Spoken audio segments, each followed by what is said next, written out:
Making cappuccino. I'm making this one. Fast forward. Do not fast forward the video. Nutty, sweetie, creamy. All ready for it. The stale coffee is already in here. This had a knife before, little scale. Place it. Make sure it's like aligned perfectly with like the solar, like, and then boop, it goes away 0, 0, right? Man, okay, well that's fucking sad. It'll just dry coffee. Throw all of this away.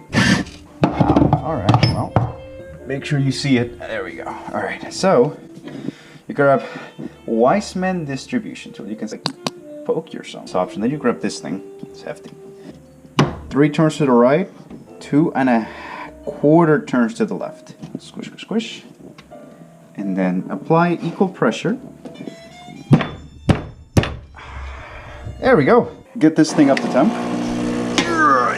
The thing goes in there. Grab back the scale. I have it with a water droplet because that means that the feature that I paid $400 for is actually being used, right?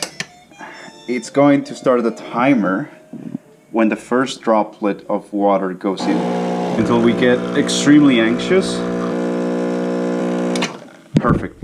If you went above like 31, you have to throw everything away. Spoon. And then up, down, and almost 1/4 to the left.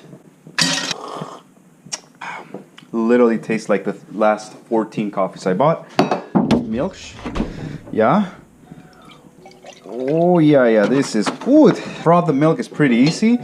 You just have to know. I feel numbness in my fingers now. I haven't felt them since like 3 years since I bought this thing. Stroke it a little bit.